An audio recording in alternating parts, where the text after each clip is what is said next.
warahmatullahi wabarakatuh. Perkenalkan, nama saya Wanda Hamida dari Prodi Manajemen Bisnis Syariah, Fakultas Ekonomi dan Bisnis Islam, Institut Agama Islam Darussalam, Ciamis. Di sini saya mendapatkan tugas mata kuliah Qawaidul Fiqhiyah untuk mewawancarai ustadz atau ustazah setempat. Dengan siapa Ibu? Nanung Siti Nur Karomah Dan Bapak Furqon. Nah, di sini saya akan mewawancarai Ibu Ustazah Nunung Siti Nur Karomah dan Bapak Ustadz Furqon. Langsung saja pertanyaan yang pertama. Apa perbedaan antara fikih dan kaidah fikih?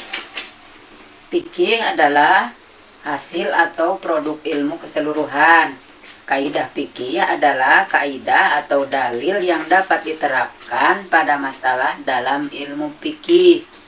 Oh, jadi fikih itu merupakan ilmunya secara keseluruhan, sedangkan kaidah fikih itu merupakan kaidah yang membahas masalah-masalah dalam ilmu fikih tersebut ya, Bu? Iya. Oke. Lanjut ke pertanyaan selanjutnya. Bagaimana cara memperoleh dalil dari suatu peristiwa yang tidak ada dalam Al-Quran, hadis, dan ijma'nya? Namanya kias. Oh, melalui kias. Ya. Kenapa jadi melalui kias? Karena kias merupakan salah satu dari 4 sumber hukum Islam yang sudah disepakati oleh para ulama dan para mujahid.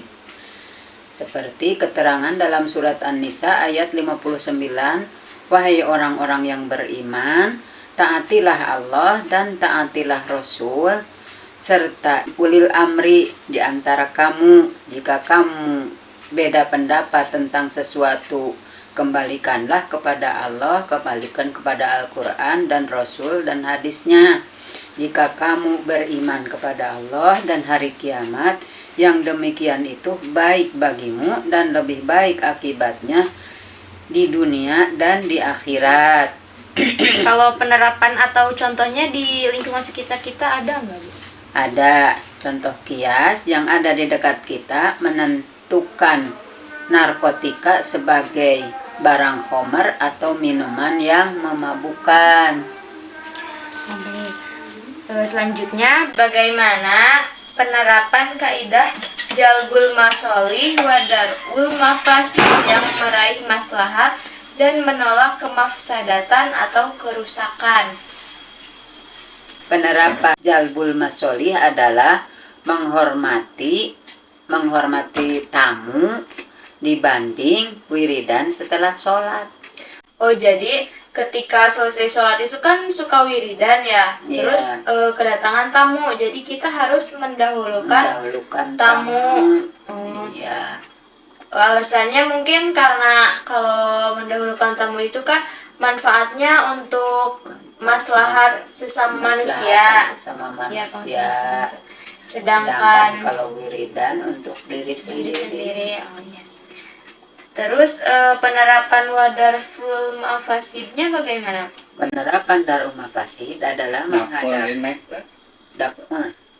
penerapan darul mafasid apabila menghadapi mafsadat pada waktu yang sama, maka cara memilih meninggalkannya adalah dahulukan yang paling buruk akibatnya, karena pada hakikatnya mengantisipasi hal-hal yang menimbulkan mafsadat berarti mengejar maslahat. Contohnya, seorang ibu yang sedang hamil memiliki penyakit sampai akhirnya dokter memberi pilihan ke keluarga untuk memilih salah satunya yang harus dikorbankan. Maka yang harus dikorbankan adalah seorang anak karena sang ibu kemungkinan bisa hamil kembali. Oh iya, kalau memilih seorang anak kan mungkin anaknya akan hidup tanpa seorang ibu ya, Bu? Iya. Oke. Pertanyaan selanjutnya, bagaimana penerapan dan contoh dari kaidah darurat yang ad-daruratu tabihul mahzurat. Darurat itu memperbolehkan yang dilarang. Contoh, seandainya kita kesasar di hutan, kehabisan bekal, ada seekor babi dikarenakan gak ada makanan yang lain, maka langsung dimakan. Oh iya, jadi kan babi itu sebenarnya haram, tapi Iya. ketika di keadaan darurat kita boleh memakannya. Iya, Tapi mungkin bukan hanya babi saja ya, bisa Iya. ular atau bangkai yang iya, lain. bisa. Oke. Tapi hanya untuk menahan lapar. Oke. Pertanyaan selanjutnya, ad-daruratu takdiru biqadriha. Darurat itu diukur sesuai dengan kadarnya. Nah, bagaimana contoh kaidah limit ini? Kaidah ini merupakan kaidah yang membatasi kaidah yang sebelumnya, dalam arti bahwa bolehnya sesuatu yang dilarang disebabkan keadaan darurat, itu bukan tanpa batas. Oh, jadi kaidah ini membatasi kaidah yang nomor 4 tadi ya? Berarti Iya, contohnya juga bisa sama. iya, Jadi memakan sesuatu yang dilarangnya itu harus sesuai dengan kadarnya, tidak boleh berlebihan, boleh berlebihan. apalagi sampai dibekal gitu ya. Iya, Pertanyaan selanjutnya, bagaimana penerapan dan contoh dari kaidah kebutuhan al-hajatu tunazila mangzilatal mazuratu amata kanas au khosoh.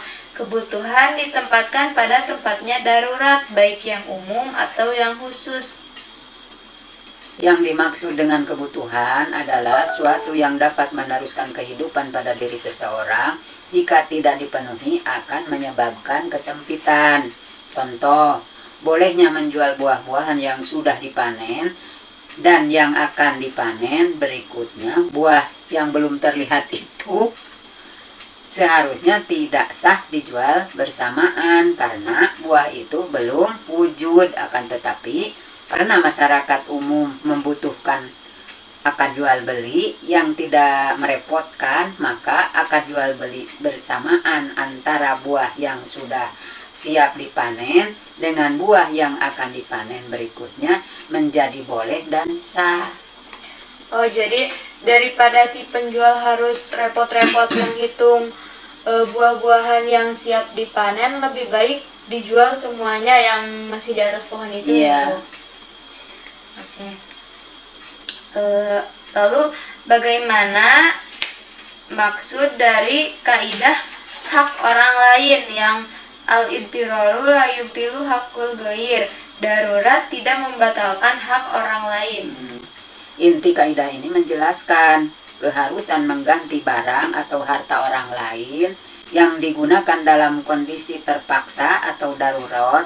Contoh, kaidah ini dapat diterapkan dalam kondisi darurat seperti dalam kasus kapal layar yang sedang berada di tengah laut, kemudian mengalami goncangan yang mengharuskan agar sebagian barang sebagian barang muatan dikurangi. Jika tidak dilakukan pengurangan beban, maka kapal akan tenggelam. Dalam kondisi ini, apabila seorang awak kapal kemudian membuang barang milik orang lain tanpa seizinnya, hal itu dibolehkan, akan tetapi dia tetap harus menggantinya karena darurat tidak dapat menggugurkan hak orang lain. Oh, ya, jadi tetap harus mengganti ya, Bu. Iya, Penerapan kaidah ini juga mirip dengan kisah Nabi Yunus ya. iya. Oke, ke pertanyaan terakhir, bagaimana penerapan dari kaidah elastisitas yang jika perkara itu telah sempit maka ia akan menjadi luas, dan ketika luas maka menjadi sempit. Keharusan menangguhkan orang yang tidak bisa membayar hutang sampai dia mampu membayar atau diperbolehkan menjual barang yang dijadikan gadai jika ada. Contoh, ketika luas akan menjadi sempit. Ada keharusan untuk membayar hutang yang telah jatuh tempo bagi orang yang mempunyai uang untuk membayarnya. Oh, itu berkaitan dengan hutang ya Bu. Iya. Kalau kaidah ini disangkut pautkan dengan alat tukar ketika zaman Nabi juga bisa ya. Iya bisa. Ketika zaman Nabi itu kan alat tukar itu sebatas sebatas emas dan perak, sedangkan Iya. zaman sekarang itu sudah luas. Jadi uang itu alat tukar pembayaran itu bisa pakai uang, kartu kredit dan lain Iya. sebagainya. Iya begitu. Jadi dapat diambil kesimpulan bahwa jawaban-jawaban dari pertanyaan yang saya sebutkan tadi itu saling berkaitan ya Bu. Iya, saling berkaitan satu dengan yang lainnya. Terima kasih sudah mau diwawancarai dan berbagi ilmunya. Mohon maaf saya mengganggu waktunya. Semoga video ini bisa bermanfaat bagi saya dan siapapun yang menontonnya. Amin, ya Wassalamualaikum Rabbal warahmatullahi Alamin. wabarakatuh.